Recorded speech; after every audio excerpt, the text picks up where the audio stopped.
Okay, hi everybody. Nice to see everybody here. It's good to be here. I'm afraid you've got me this afternoon to talk about Fish Ecology update in SEPA. Obviously, I'm a lowly fish person within SEPA, so I might not be able to answer any questions about wider SEPA stuff, but I can certainly take away any questions and find out the answers for you back to you.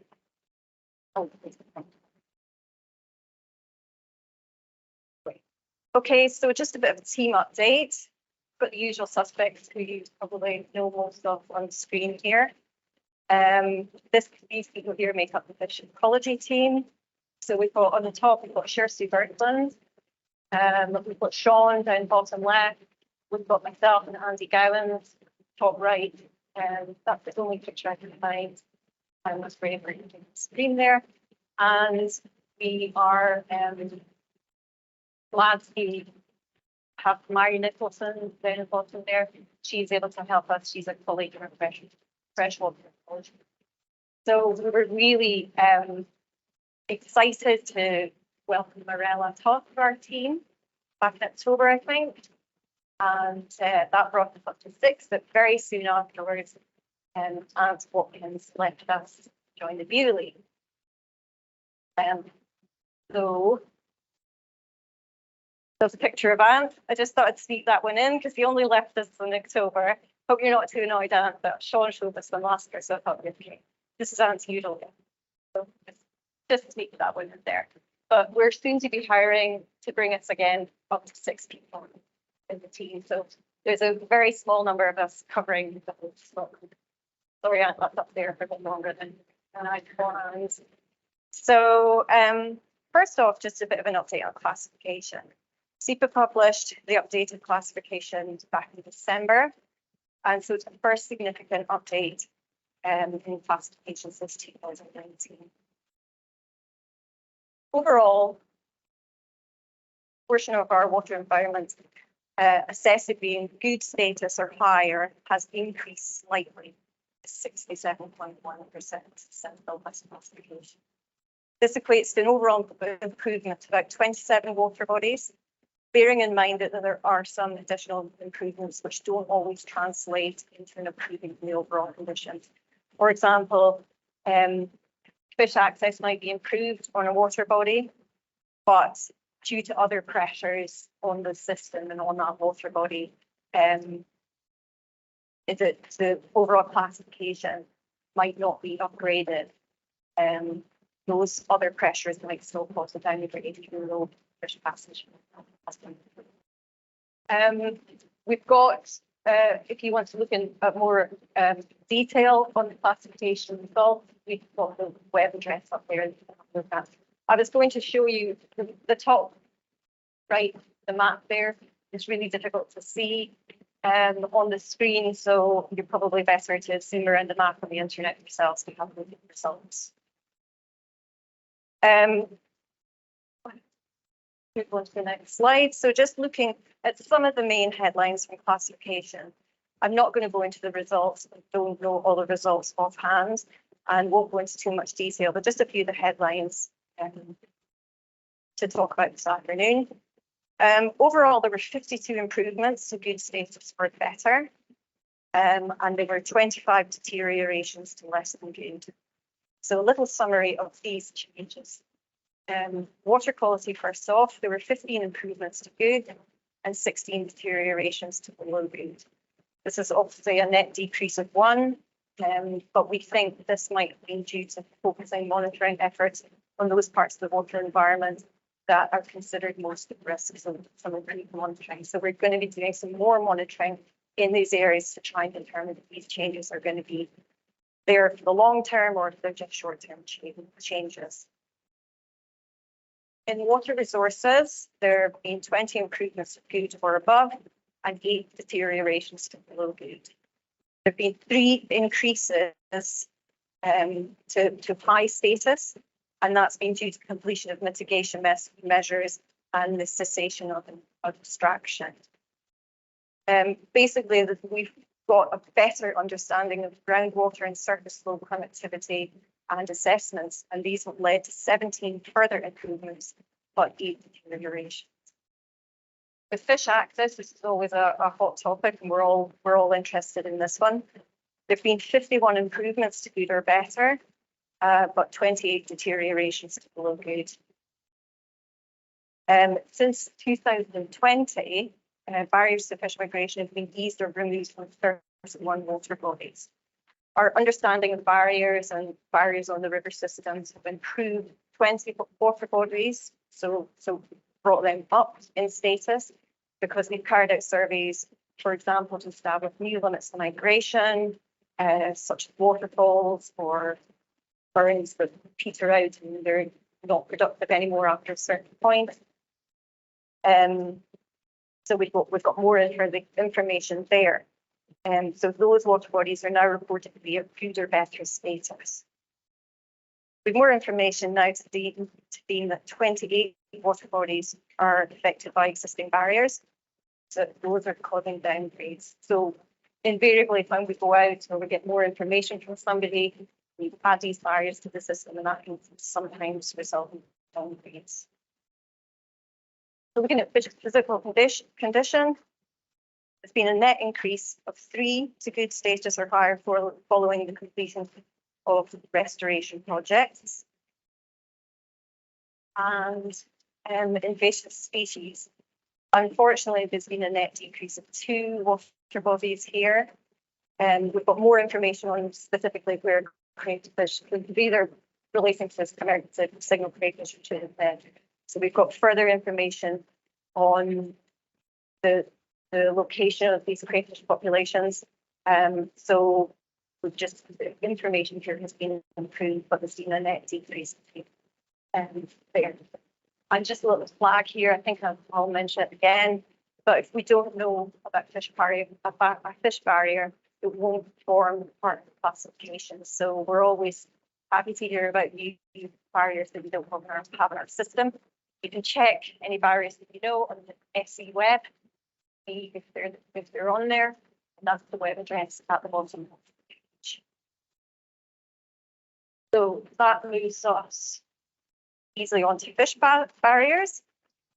I'm sure you all know that fish barriers are a key priority of the Scottish Government. We've spoken about barriers here before, a couple of times at least, but just a very quick recap here. So our team, Fish Ecology, are quite often the first port of call when we're looking at barriers or we're talking about barriers. In basic terms, this means we have to go out and assess these barriers that are down for action in the third cycle of the River Basin Management Plan process. So that's the 2021 to 2027 cycle. These barriers have already been flagged as impassable, so we're just going out to check that that is indeed the case and assess the habitat upstream, so the quality and the quantity of the habitat upstream. Sometimes we collect fish data to support our findings, and all the information we collect about the barriers is presented to an internal SEPA working group every month. So basically, we have an agenda built, and we have to take some barriers along and discuss them. And yeah, just a reminder, we can only help with barriers that we know about. So we'd love to hear about any others that you have, or any that you come across. We ourselves, as I said, come across quite a lot when we're out and about. And you know, it's like go and walk up a bit of a burn and to look at a bridge apron, and you find 2 or 3 additional culverts perhaps further downstream. So just continuing with a bit on fish barriers.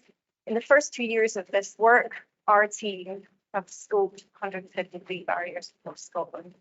So I was actually quite surprised when I saw that figure. I feel we've done quite a lot of work. Of these, 84 have passed on to the next step. So that's come off the Fish Ecology to-do list, and they've gone on to the next stage in SEPA, which is option development and licensing. So basically, they've come off our to-do list and they're on to some other staff that deal with asset barriers and access barriers, and they will go and engage with the owners of those barriers and discuss what's going to be done about fish passage. 69 have been ruled out for action for varying reasons, such as we've gone out in this with a waterfall 300 yards upstream, or there's insufficient habitat upstream, or we found a new natural limits migration. 20 barriers have been removed for these through various means, such as regulatory action, third-party work, for example, you guys here have some boards, or through WEF work. The WEF team are a team within SEPA, and they work with historic or redundant barriers. So if we bring a barrier to the internal working group, fish barrier delivery group, and it's a historic and redundant barrier, that can be picked up by the WEF team for those barriers. So they're working with a number of projects at the moment at various stages. For example, the Leven in Fife, the River Nethin on the Clyde, and the SFCC. That's a map, top right, of their project, which I hope is up to date with Google for GIS. But if you want to know anything else about WEF, I'm probably not the person to talk to, but I can certainly take questions away after them down to work.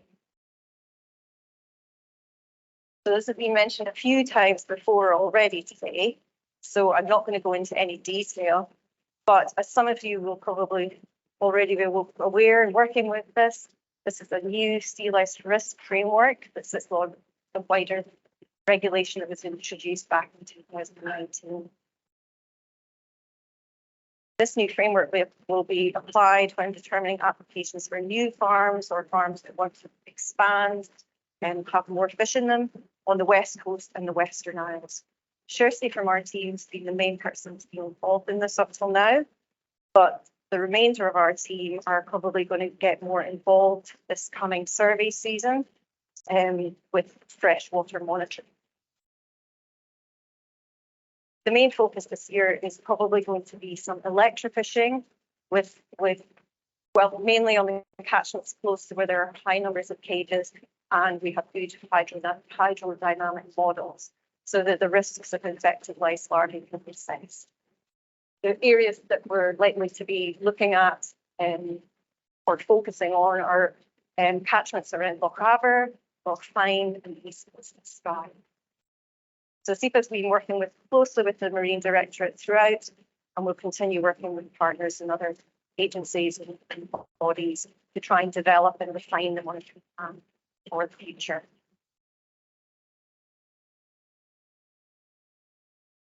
So pink salmon, I'm not going to say much here at all because Rebecca and Colin are going to be talking about this tomorrow. So I don't want to be stealing anybody's thunder, but I thought I'd mention it because it was quite an interesting bit of work we were involved in that we did last summer. So our team worked with SEPA's national monitoring team, sampled 30 rivers across Scotland. So we had 2 sites on each river in the lower river. And this was, of course, a precursor to the work that probably quite a lot of you in this room and online will have been involved in, the FMS that was done today. The only other thing I was going to say, note the bottom right picture, the old school filtration method. I did the Stincher, which is a river down in the southwest, and it's probably the colour of that thing there. It's very, very black, peaty river, and I did it myself, and I actually had blisters on my fingers, would you believe, from filtering water. So I was astounded to see a video from the Tweed, I think it was, where there was some kind of drill pump thing going on. And I'm thinking, oh my gosh, we had to filter all this water by hand. So I was astonished to see that, but we got through it, and yeah, we're very jealous of the high-tech equipment there. And that map just shows the 30 rivers that were sampled. Hydro license reviews, like the barrier work, you've heard us talk about this before. So we continue work on the review of some of the larger hydro licenses in Scotland. These reviews aim to deliver environmental improvements where water bodies are failing for fish passage or flow measures. So that means they've been downgraded for failing for these measures. So they're at poor, bad, and there's some at moderate status. At the moment, we're having regular meetings with two sort of larger operators, DRAX and SSE, to talk about site-specific hydro licenses. So that's really great that we're doing that now to discuss these sites. And as plans develop, we envisage having more input with SFCC members as we go through the process. Jamie mentioned it this morning, and Sean gave a bit of talk on it last year about work we've been involved with at Tongland and in Jumpkins and Galloway. This was a big bit of work, conducting flow trials, but on the back of our findings, DRAX voluntarily implemented improved base flows and freshets in 2003, with the view to revising the flows and formalising that in the license review, or a variation of the license this year. So that was really great that they did that, and it worked really well. They were able to deliver these flows from the existing infrastructure that they had at the site. So as work on the overall review continues, there might be further flow trials, probably some of the SSE sites and possibly some of the other DRAX sites as well on the Confucius D. So as the review progresses, we'll be in touch with SFCC members to discuss specific sites, but we're really grateful for all the input we've provided so far.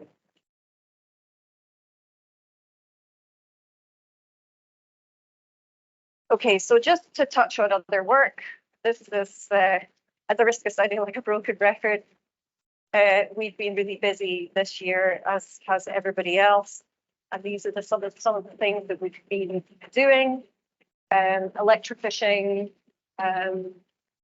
providing fish ecology input to other teams within SEPA, supporting regulatory staff, enforcement, and investigations.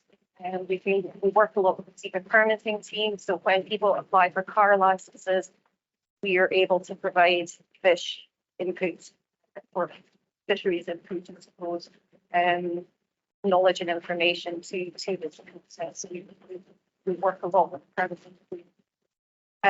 Dealing with information requests that have come through across our desk quite often. We did some eDNA sampling and walks this year. Drought plan work, emergency regulation 18 applications that come in for changes in flows from reservoirs when there's droughts going on. New hydro schemes, variation of existing schemes, and we work with other teams within SEPA on specific projects, which is actually quite interesting. And that leads me on to slide. So this is mining water, or mining impact investigation, I guess. This was a really interesting project. We were really, that SEPA's been working on for a little while, but our team, the fish team, have only recently become involved. It's up at One Lock Head, down in the Fish Ecology near Sanker. And I think, I say up at One Lock Head because I think One Lock Head is the highest village in Scotland. I think so. Some Dan's nodding in the background there. So yeah, it's pretty high altitude here. So there are lots of little mines in this area where people mined various metals in the past, and the evidence of this can be seen around the landscape there easily. The area is now a gold panning hotspot, so it's quite a public area with a village, lots of gold panners, wild campers, and there's this beautiful burn that runs down or drains this valley over One Lock water, and the water is crystal clear and it looks lovely. And I was chatting to Jim Henderson yesterday, in fact, and he said, "Oh, people go in that water all the time, and this one get about, you know." So it looks beautiful. So yeah, people do go in, and there's a lot of wild camping in that area. So we carried out some electrofishing last summer. This was in support of work already carried out by SEPA Chemistry and the Contaminated Land team and the freshwater ecology teams. So, and it's also been building on work the NIF, BSFD, and Trust have done here too. They've been looking at this area for many years and are fully supportive of all the work that SEPA are doing. So yeah, the water quality here is impacted by cadmium, zinc, and lead. So heavy metals. And some of you know, some of you may know I like my heavy metal, but I don't like this here, which you're about to see. So we went up last summer, and our electrofishing revealed some trout with black tails, which the NIF Trust and board had been reporting for many years. And this is a known impact of lead pollution. We also found some trout with damaged tails to varying degrees. We did find some salmon. They don't make their way all the way up the warm-up water. It gets a bit narrow, but none of them appeared affected whatsoever. It was really, really, really odd. You might get a trout with black tail, trout fry with black tail, sitting alongside a few unaffected salmon par that have obviously been kicking around the same area. So it's just quite odd. They just don't appear affected in the same way as trout. So SEPA is currently working with the landowner and the local council and other potential partners to try and address the issue here. And I've got some photos to show you. Okay.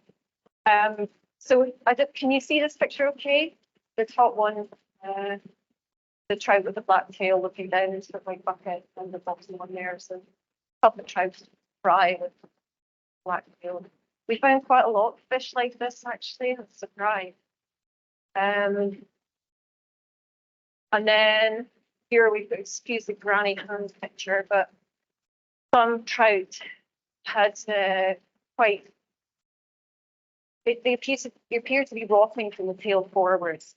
So this was quite severe tail damage we saw here. We saw some fish with raggedy tail fins, but this one was quite severely affected. But look away now, squeamish, because isn't that the most awful thing? I couldn't believe it. I felt sick when I saw this. It's actually rotted from the tail forwards, and that is adipose fins. And you see it's adipose fin there. And it was still alive. It was swimming around the bucket. That's it on the neck. It was really, really, really awful. I've never seen anything like it ever. When I electrocution, so really shocked. So, really, basis of what I'm saying is we need to do a bit more research on this. We're keen to chat to anybody here who has any experience in this or knows anybody that does. We chatted to Willie Yeomans, and he obviously, where we were was on the NIF catchment, and the other side is Lead Hills, the other side of Walnut Head, so the other side of the hill. So there was mining there as well. So we've chatted to Willie a bit about this, because he's found some fish with black tails up there too. And we're aware this work will be happening at Edinburgh University, but we need to do more research on this to try and address this issue. Don't want this to be the poster boy or girl of lead pollution, but yeah, it's pretty bad. So that's really all I have for you today. Just leave a couple of pictures with you. Of some murals we saw when we were out and about in the River Leven in Alexandria, and then some graffiti under the bridge over the Clyde on the fish. So thank you.